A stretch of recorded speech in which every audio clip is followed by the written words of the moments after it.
1984년 1월 서산 간척지 대략 6km 정도가 넘는 방조제 공사가 거의 마무리 단계가 되는 찰나에 문제가 생겼습니다.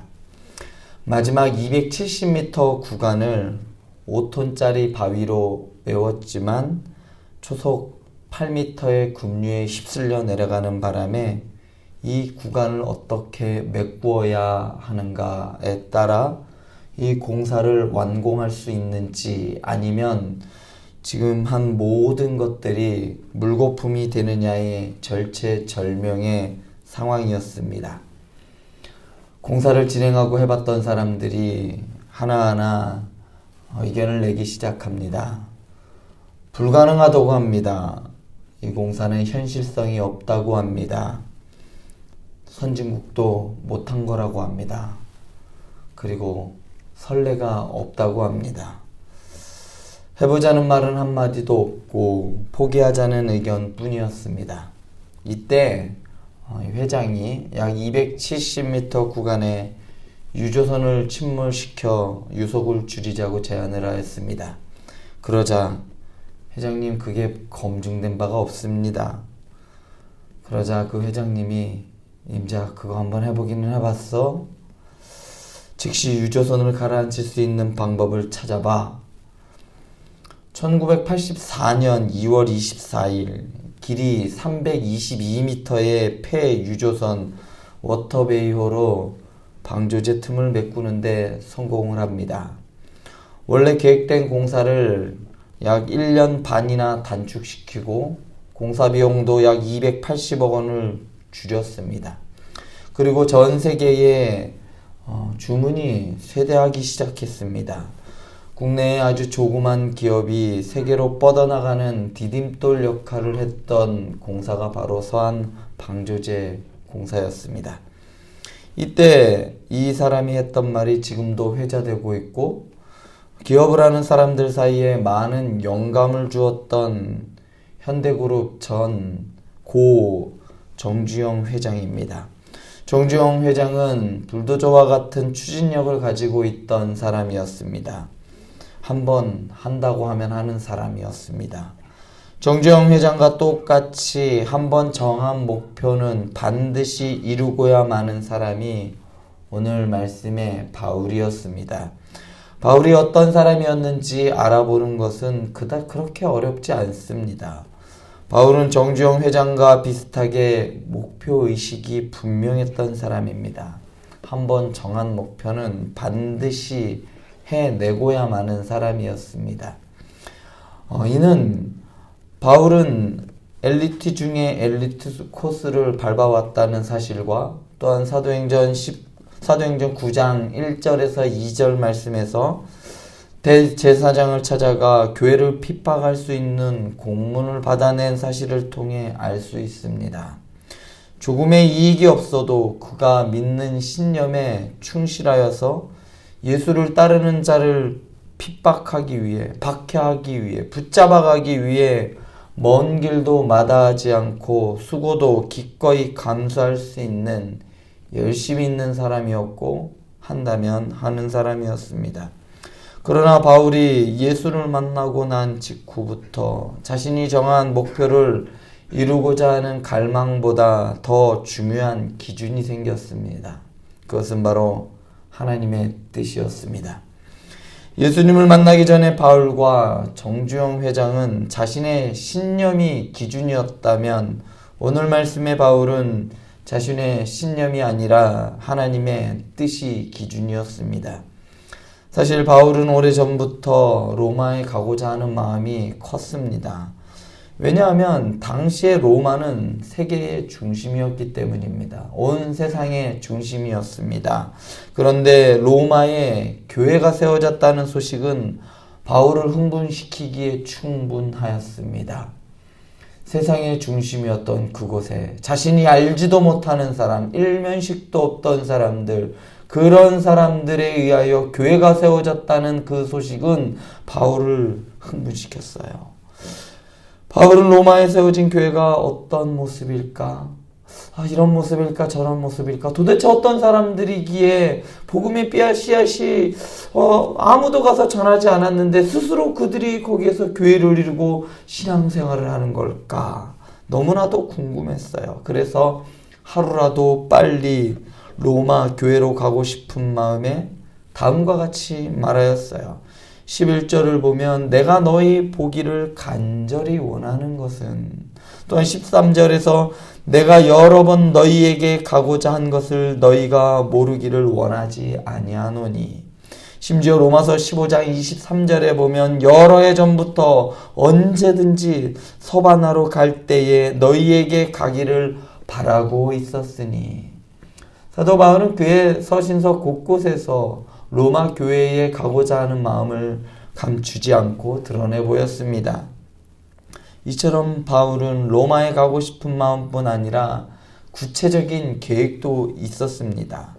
그럼에도 불구하고 바울은 로마로 가지 않았습니다.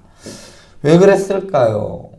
바울은 지금 당장 로마로 가는 것이 하나님의 뜻이라는 확신이 없었기 때문입니다. 그렇기 때문에 로마로 가지 않았습니다. 오늘 본문 10절을 보면 어떻게 하든지 이제 하나님의 뜻 안에서 너희에게로 나아갈 좋은 길 얻기를 구하노라. 어떻게 해서든 로마에 가고 싶지만, 로마 교회로 가고 싶지만 내 의지가 아닌 하나님의 뜻대로 하나님께서 인도하심을 따라 로마로 가기를 원했던 겁니다. 바울은 누구보다도 로마로 가고 싶었습니다. 그러나 마음의 소원이 어떠하든지 간에 로마에 가는 것이 하나님의 뜻이라는 확실한 응답을 받기 전에는 절대로 움직이지 않았던 사람입니다.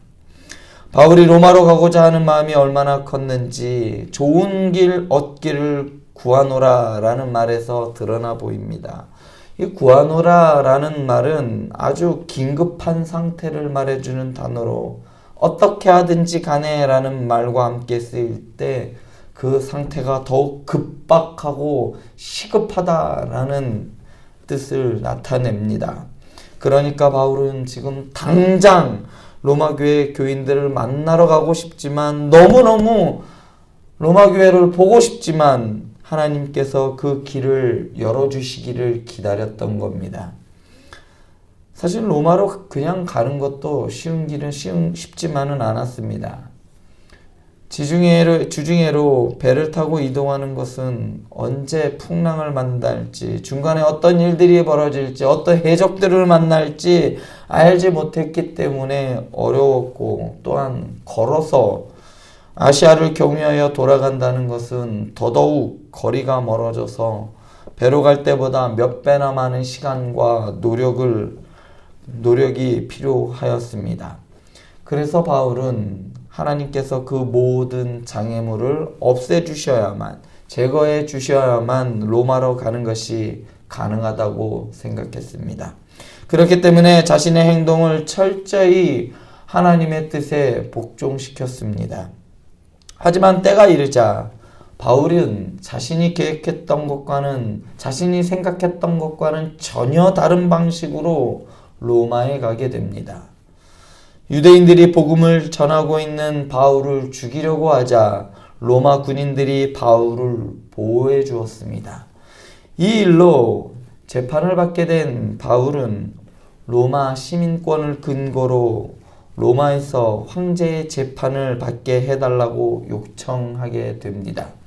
그 결과 바울은 사슬에 묶인 채로 죄수의 신분으로 로마에 가게 됩니다. 바울은 자신이 그런 모습으로 로마에 가게 될지 한 번이나 생각해 봤을까요? 꿈에도 생각하지 못했을 모습이었습니다. 하지만 그것이 하나님의 뜻이었습니다. 어떻게 보면 바울 입장에서 하나님이 야속해 보일 수 있는 대목입니다. 바울이 누굽니까? 1차 전도여행부터 해서 3차 전도여행까지 수많은 생사의 고비를 넘으면서 복음을 전했던 사람입니다. 그렇게 하나님의 복음에 열심이었고 충성을 다했던 사람이었습니다. 이방인에게 복음을 전하는데 최전선에서 충성 다했던 사람입니다. 목숨을 다해서 했던 사람이고, 하나님의 일이라면 자는 것도 죽음의 고비도 수없이 넘었던 사람이 바울입니다. 그런 사람을 죄수의 신분으로 로마로 죽음의 여정을 가게 하는 것이 말이 되겠습니까? 어떻게 하나님이 바울에게 그럴 수 있을까요? 하나님은 그러시면 안 되는 겁니다. 어떻게 한평생 교회를 위해 충성을 다했고 주일에 어디 한번 제대로 다녀본 적이 없고 11조 한번 떼어 먹어본 적이 없는 나에게 이런 일을 겪게 하시는지 도저히 이해가 되지 않을 때가 있습니다. 지난 목요일 춘천에 다녀왔습니다. 사랑하는 우리 문덕수 집사님을 마지막으로 볼 수 있는 기회일지도 몰라서였습니다. 집사님을 위해 기도할 때마다 드는 생각이 하나님 너무하십니다. 하나님 왜 그러시나요? 아무리 기도해도 머리로 이해는 되겠는데 가슴이 설득이 되지 않습니다. 그런데 이번에 갔을 때 집사님이 이렇게 말씀하시더라고요. 이제 소망이 생겼습니다. 신장이 좋아졌다고 합니다. 그러시면서 이제 마음이 차분해졌습니다. 목사님이 말씀하시는 소망이 무엇인지 알 것 같습니다. 이렇게 말씀하셨어요. 말씀을 준비하면서 바울이 로마로 죽음의 여정을 기꺼이 갈 수 있던 이유, 마지막까지 하나님 나한테 왜 이러시나요? 이렇게 묻지 않고 하나님의 뜻에 순종할 수 있었던 것, 그것이 소망 때문이란 것을 알게 되었습니다. 문 집사님이 바라보고 있는 소망, 그 소망은 하나님의 뜻 안에서 발견되어지는 소망이었기 때문에 집사님에게 소망을 주었던 겁니다. 평안을 주었던 겁니다. 바울이 좋은 길 얻기를 구하였던 것은 편한 길이 아니라 하나님의 뜻 안에서 가는 길이었습니다. 우리는 하나님의 뜻을 얼마나 중요하게 생각합니까? 우리는 하나님의 뜻을 얼마나 구하고 있습니까? 조금만 불편하면, 조금만 어려우면 그것이 하나님의 뜻이 아니라고 생각합니다. 왜냐하면 내 뜻대로 되지 않기 때문이죠. 우리는 얼마나 하나님의 뜻에 복종하고 있습니까? 주님께서도 이렇게 기도하셨습니다. 아버지여, 만일 아버지의 뜻이거든 이 잔을 내게서 옮기시옵소서. 그러나 내 원대로 마옵시고 아버지의 원대로 되기를 원하나이다. 우리의 삶을 화려함 가득한 꽃길로 인도하시든지 아니면 인생을 삼켜버릴 듯한 광풍을 만나게 하시든지 아니면 무료한 듯 의미 없어 보이는 삶을 살아가게 하시든지 그 모든 삶이 하나님의 뜻 안에 있음을 기억하시기 바랍니다.